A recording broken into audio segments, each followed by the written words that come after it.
quand il était mort, je suis allé jusqu'à droite. Je ne vous dis pas le trajet qu'il faisait, ni transport, ni avion, ni rien du tout à cette époque-là. Alors, donc, voilà le décor planté, voilà cette musique qui existe, qui s'appelle populaire, et puis avec la lutte de libération nationale, avec l'indépendance, tout ce qui était français devient arabe algérien. Donc de chabi, de populaire, il devient automatiquement chabi.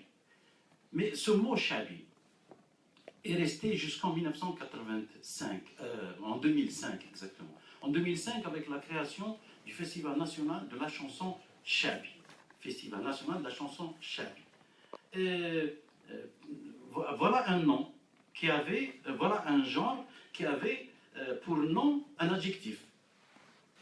C'était la musique shabia, l'ornia shabia. Tout le monde disait hada l'ornia shabia.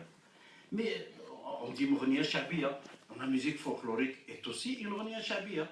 La musique aïe est aussi une ornia shabia. Donc, qui fait un genre où il a plusieurs matières. C'est pas possible. Donc, il fallait réfléchir à un moment donné. Et puis, à la création du Festival national de la chanson chabi, dans l'exposé des motifs qui a été écrit à l'époque, j'ai participé à son écriture. À un moment donné, on a donné au gouvernement à l'époque, ils ont accepté la création de ce Festival national de la chanson chabi en 2006 exactement, le 6 octobre 2006 exactement, et il devient la chanson chabi. Et en arabe, on dit ornit chabi. Entre guillemets, ça ne change pas. Donc, d'adjectif qualificatif, il devient un nom. De sefa, il devient ism. Donc, il a un nom. Voilà un genre musical qui a traversé tout le siècle avec le Madih Dini et qui a aujourd'hui un nom qui s'appelle le Chabi. Et le Chabi a ses noms, Haj Mohamed Lanqa en l'occurrence, il a Cheikh Nador avant lui, et il y a d'autres noms encore avant lui, et qui a eu l'opportunité d'être bien arrangé avec le Haj Mohamed Lanqa, avec l'instrument qui s'appelle le mandol, qui a été dessiné, conçu par le Haj Mohamed Lanqa. Le mandol existait dans l'histoire avant, mais le Haj Mohamed Lanqa lui a donné les contours algériens de cet instrument. Et il a été aidé pour cela par Jean Bellido, qui était un grand musicien, professeur de musique, et aussi un artisan fabricant d'instruments de musique à Alger, Jean Bellido, qui était un personnage très connu à Alger, et avec lui, il a façonné, il a conçu et fabriqué cet instrument qui s'appelle le mandol. C'est le même mandol qui existe aujourd'hui, qui fait aujourd'hui tache d'huile. C'est un instrument obligatoire dans la musique chabi. Il y a aussi la guitare, parce que quand même, ça veut dire, a commencé par la guitare, mais il était obligé, parce que son frère, je le vois ici, je viens de le voir, Hamid, lui a offert avec son grand frère, ils lui ont offert cette guitare. Il a joué de la guitare pendant longtemps, mais ça ne veut pas dire qu'il a oublié le mandol. Quand il a eu l'occasion d'avoir un mandol, il l'a eu par la suite. Donc c'était ça pour confirmer un peu son appartenance à ce genre chabi qui est devenu le genre des Algériens, des citadins, le genre qui était pratiqué à travers le territoire national. Comment on l'a su? On l'a su avec le Festival national de la chanson chabi. J'ai fait moi-même cette expérience partout, et partout on a trouvé des poches, une population, des grands musiciens, des chanteurs chabi, tout ça un peu partout en Algérie. Je citerai Galma, je citerai Soqara, je citerai Annaba, Azaba, je ne sais pas, à Annaba particulièrement, il y a une centaine de chanteurs chabi depuis une dizaine d'années, et puis même avant, de chanteurs, de vrais chanteurs chabi qui existent aujourd'hui, mais seulement la lumière n'était pas sur eux, et puis on ne les connaissait pas. Je venais juste de découvrir, c'était les années 2005-2006, tout ce magma de chanteurs chabi à travers le territoire national.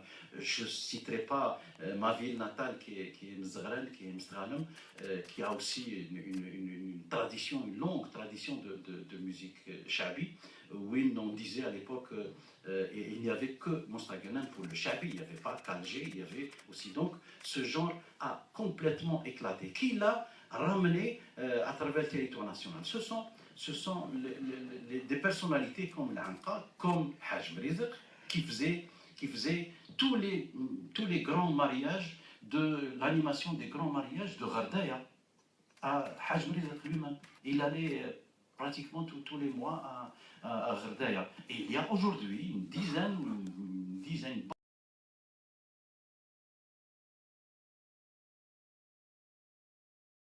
8e siècle, celui aussi du fondateur de la poésie Melhoun, qui est Cheikh Sidi Khadr Belkhlouf, qui a vécu au XVIe siècle, qui a donné pratiquement tout le patrimoine, tout le potentiel poétique, et qui a imaginé même la structure, la métrique et tout ça, qui nous est venu de ce monsieur qui s'appelle Sidi Khadr Belkhlouf. Nous sommes au XVIe siècle.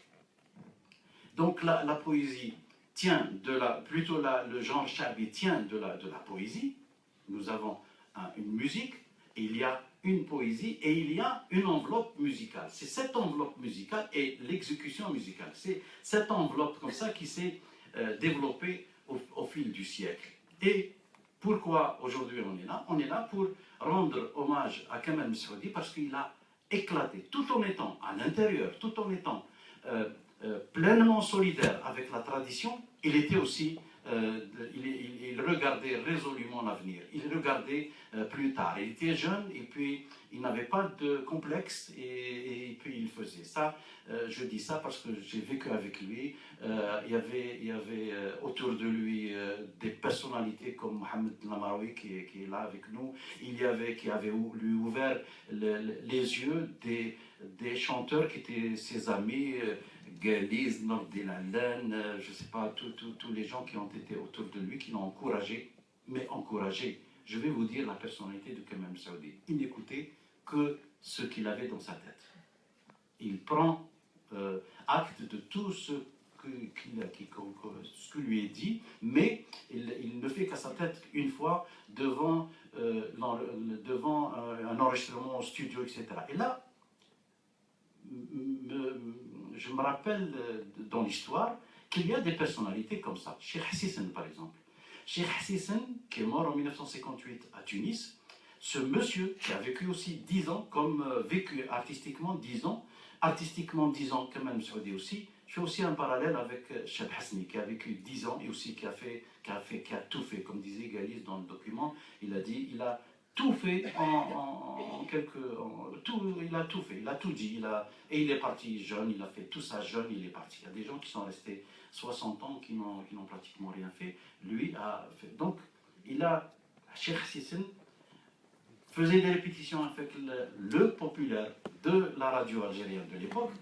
Il répétait normalement avec Haj Mohamed Lanqa. Quand il voulait changer une mélodie, changer l'interprétation comme ça à sa manière, le Haj Mohamed Lanqa était toujours là pour lui dire non, tu fais comme les autres, comme on a fait avant, etc. Donc ça grinçait un peu. Que fait Hassisen? Il fait exactement comme lui a dit le Haj Mohamed Lanqa. Mais le jour de l'enregistrement, il fait exactement ce que son esprit lui a ordonné. Et il le fait. Que fait le Haj Mohamed Lanqa? Il se lève.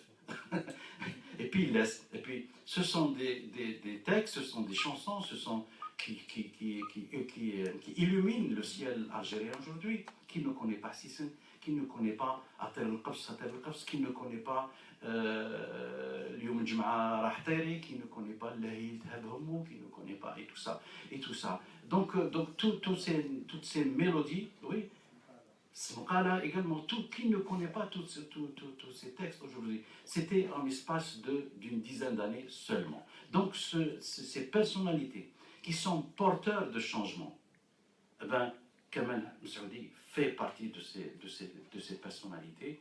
Et donc il a donné ce qu'il a voulu donner, et il l'a fait pleinement, et il est parti. Donc ce qu'on peut dire de lui, c'est un monsieur, un novateur, oui,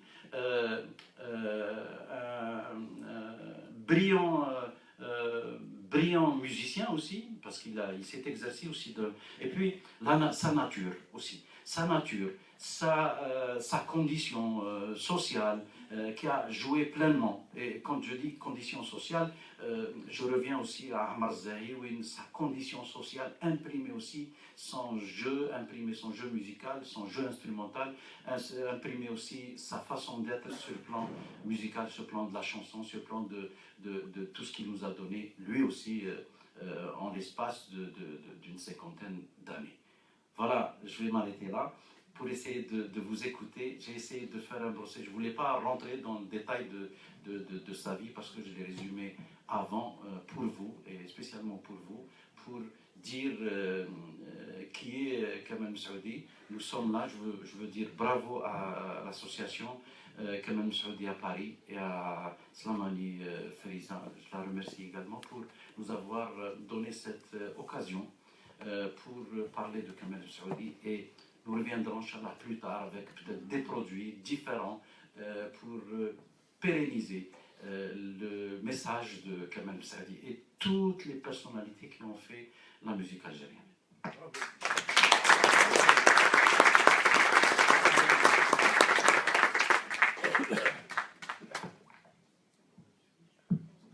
Merci Monsieur Benamèche.